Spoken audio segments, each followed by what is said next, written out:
Don't worry, this is not a headless kid. What you are observing is refraction. So this week we are going to be talking about refraction, which is a property that's shown by waves. So waves traveling through a different medium change speed. So as waves go from one medium to another, they change their speed.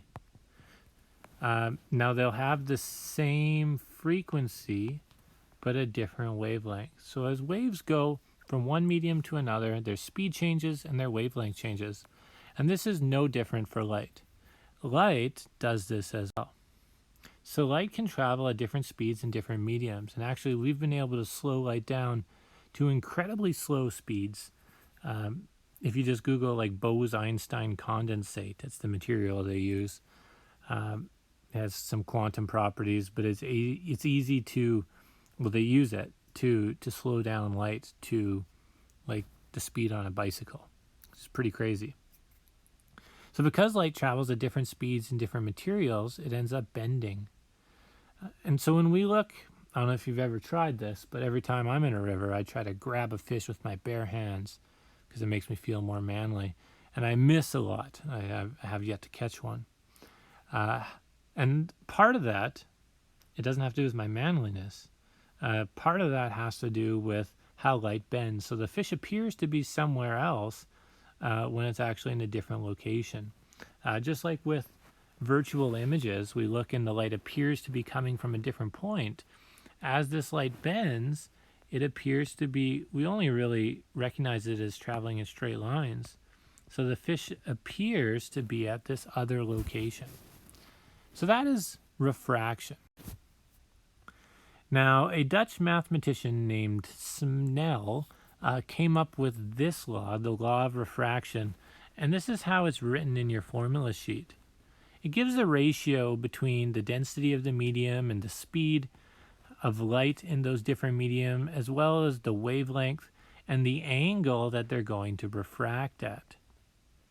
Now, when we're working with this equation this week, this angle of refraction is always measured from the normal. So the normal is a perpendicular line to the surface. We need to always measure from that normal line. That's the angle we're talking about when we talk about the angle of refraction or the angle of incidence. The angle of incidence is the angle it comes in on, and the angle of refraction is the angle that it refracts by. The index of refraction is n, and this really has to do with how dense the medium is. So it's based off of a vacuum, and air is pretty close if you look at this table. So the one value we need to know is the index of refraction in air is 1. All the other ones will be given to you in the question if you're required to know it. But as the medium gets more dense, the index of refraction goes up, because it's really just a ratio of that medium's density or the speed of light in that medium compared to what it would be in air. You'll notice that stuff like diamond. So diamond has a very high index of refraction. It's fairly dense, 2.42. I would imagine that a Bose-Einstein condensate, which can slow down light to like bicycle speeds, has an index of refraction that would be off the charts. It would be very high. The other value that we need to know is the speed of light in air or in a vacuum is 3.0 times 10 to the 8 meters per second. That's the speed of light. So from this chart, we need this chart. You go back to see these equations. Here we have n's, which gives us the relationship, and we also have these v's, which gives us the speed. So here I have, so here's one question to start with. Maybe pause the video and answer it. But we have a beam of light traveling in glycerin, and it hits the boundary between itself and water at an angle of 43 degrees from the normal. Determine the angle of refraction through the water is 1.47. So the index of refraction in glycerin is 1.47, and the index of refraction in water is 1.33. So let's do this calculation. Now, when I was in physics, this was something that I still remember to this day because it's to the tune of Star Wars, but I know N1 sine theta 1 equals N2 sine theta 2. So I know that equation. Now, let's kind of think about this equation and what it means. So if my index of refraction, so if this is my like 1 medium and this is my 2 medium, if my index of refraction goes down, what needs to happen to that angle? So if we go from a medium that is more dense to a medium that is less dense, this equation tells us that the angle needs to increase. So it should be bending away from that normal. If we were to go the other way somehow, so go from water to glycerin, it should be bending towards. So if my index of refraction goes up, the angle goes down. If my index of refraction goes down, the angle goes up. So more dense to less dense, I'm bending away. Less dense to more dense, I'm bending towards. So I want to find theta 2. So n1 sine theta 1 over n2 is equal to sine theta 2. So I'm going to do that calculation in my calculator. So n1 is 1.47 times the sine of 43 degrees divided by 1.33, and then the sine to the -1 of that, inverse sine, gives me 48.9 degrees. I already said it should be bending away, so this angle should be bigger. My answer agrees with that, so I feel good about that. Wavelength.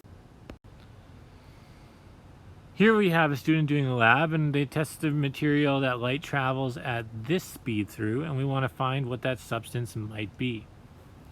Now, so I have V1 N1 is equal to V2 N2. I don't have a song that goes with this equation, but I have this relationship.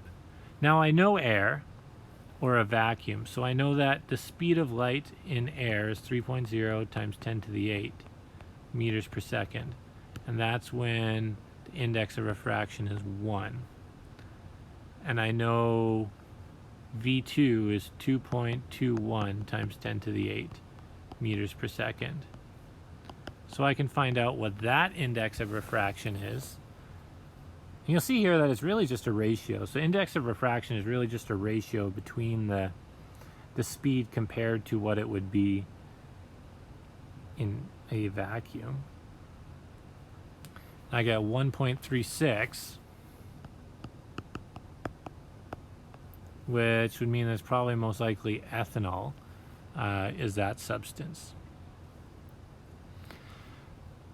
And then here's another one, might as well do one more, dealing with the ratio between, same kind of relationship where I have N1, the wavelength of 1, is equal to N2, the wavelength of 2.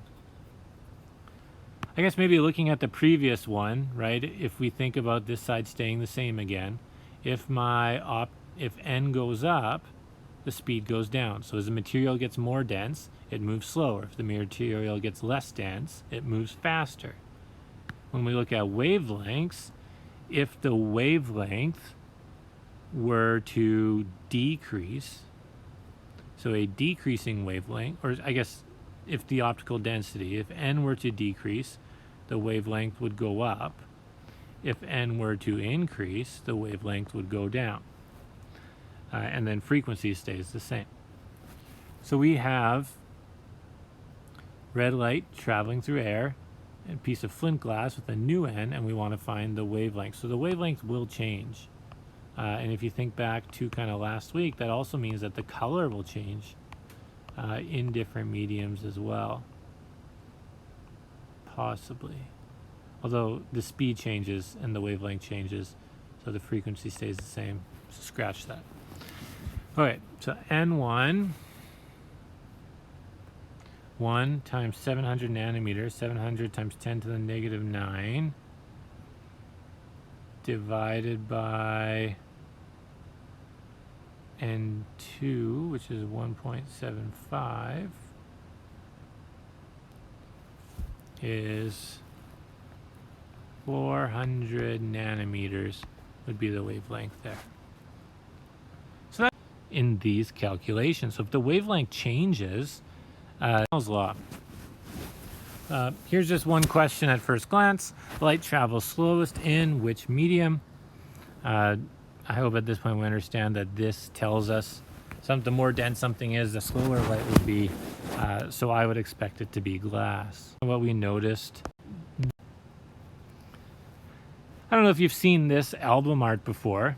This is a band called Pink Floyd and the Dark Side of the Moon. I can't remember, someone I saw on one of my social media feeds was binge listening to all these old albums, and this was one that showed up. But you'll notice that there's this pattern here, and that is partially because, well, it is because of Snell. That's the angle law and the relationship between different wavelengths. If I look at white light, which is a combination of all these different colors, if it were to strike this prism at this angle, well, different wavelengths of light are going to refract different amounts. It refracts at will change as well in this different medium. And so what we end up with is shorter wavelengths actually refract more than longer wavelengths. One way to maybe think of it is red refracts rotten. Rotten is bad, not very much. So red does a bad job at refracting. It does not refract very much, whereas like blue wavelengths will refract a lot more. And so we end up with them hitting this first surface and refracting different amounts. And then when they hit this second angle, they continue to refract those different amounts. And so we end up with this, what's called dispersion, where this white light that enters this prism is dispersed into a rainbow at the end, the whole Roy G. Biv. And that's kind of how a prism separates out these different wavelengths of light. Now we're going to look at one other implication of refraction, and that is total internal reflection. This is something that maybe you've, like when you think about diamonds, I know we're still in high school and we're maybe not thinking about that ring yet. But I know when I bought my wife's engagement ring, I was amazed at how it actually sparkled, and how diamonds really do sparkle. And a lot of it has to do with total internal reflection. So you can see here, we have water. So we have a light going from water, which is more dense than air, which is less dense. And as it goes from this more dense medium, so it enters at, here it's an angle of 10 degrees, and then exits at an angle of 15 degrees. So it goes from more dense to less dense, and it bends away. Now, as we make this angle bigger, it still bends away.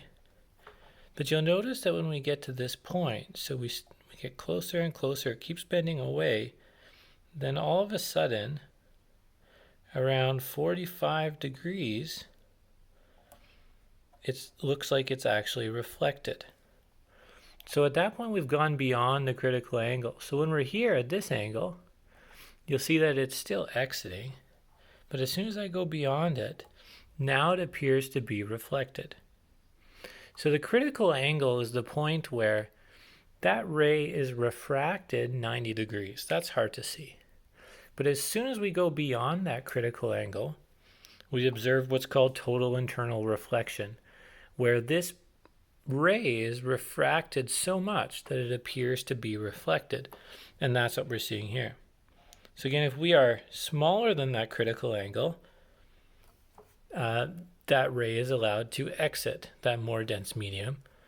But if we go beyond that critical angle, now that ray is refracted so much that it appears to be reflected.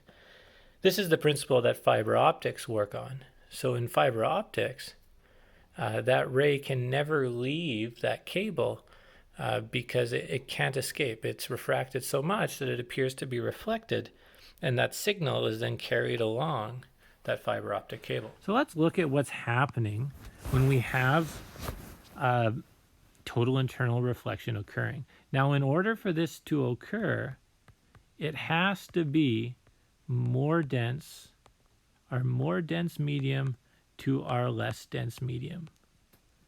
That is the only way that we are going to see total internal reflection. and the critical angle, which we'll talk about in a minute. So if we think about light rays coming in, so here we have this ray coming from glass, which is more dense than air, going into air.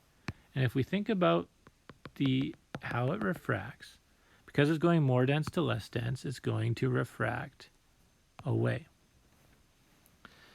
Now, as this angle of incidence goes up, the angle of refraction goes up as well, until we get to this point. So if my angle of incidence all of a sudden gets to this point where the angle of refraction is 90 degrees, now this refracted ray is trapped in that interface and doesn't actually escape. So here my angle of refraction is 90 degrees.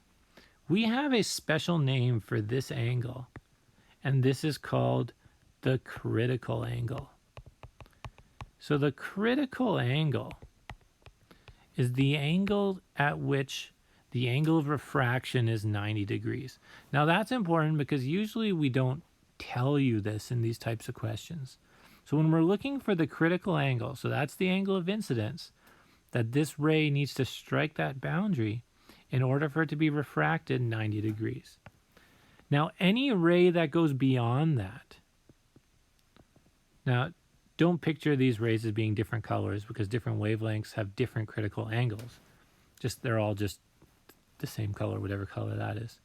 So if I were to go beyond the critical angle, now I'm going to observe what's called total internal reflection. And it starts to obey these laws of reflection where my angle of incidence is equal to my angle of reflection. So as soon as I go beyond that critical angle, I have reflection occurring, or it appears to be reflection. What's actually happening is that ray is actually refracted so much that it appears to be reflected. So the critical angle, so if we were to think of maybe sine n1 sine theta 1 is equal to n2 sine theta 2. So if I want to find my critical angle, so I'll say maybe this is my first medium, I have to be going from more dense to less dense. My critical angle is where the angle of refraction is 90 degrees. So this is the sine of 90, which is 1. So whenever I see that critical angle, my angle of refraction in this medium is 90 degrees. So here's a question just to wrap up before this week's assignment. So we have a refractometer. It allows us to find the critical angle, or it allows us to find the index of refraction of this gemstone.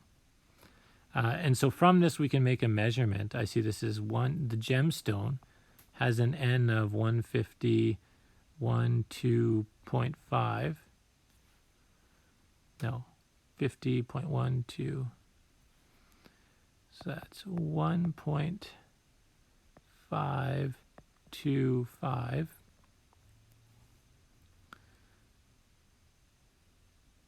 Two, three, four, yeah. So 1.525 is the index of refraction of this gemstone. I want to find the critical angle of this prism gemstone interface. Now, I need to remember it needs to be more dense to less dense. My prism is more dense. It has a higher N value.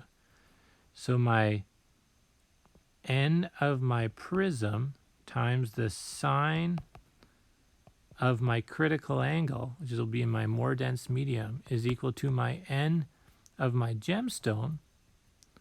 And if I see the critical angle, my angle of refraction is 90 degrees. So in that other medium, in my less dense medium, the angle of refraction is 90. So I can find the critical angle. So I have N of my gemstone over N of my prism times the sine of 90 degrees. So my gemstone is 1.525 divided by my prism, which is 1.6. And then times the sine of 90, which is 1, and then sine -1 of that gives me a critical angle. So my critical angle here for this interface is 72.4 degrees. So total internal reflection is what we see in diamonds when they really sparkle, is because that once we get into diamond, which has a very high optical density, any ray that tries to escape to air is refracted so much that it appears to be reflected, and so it bounces around. And so when they cut those diamonds, they cut them at specific angles in order for that light ray to be trapped in there a bunch and to bounce around a lot so that it can sparkle, and we can get what we want from that diamond. Things to remember: in order to observe the critical angle, it has to be more dense to less dense, and our angle of refraction, this is not always going to be stated, like in this question it's not stated, but our angle of refraction is 90 degrees.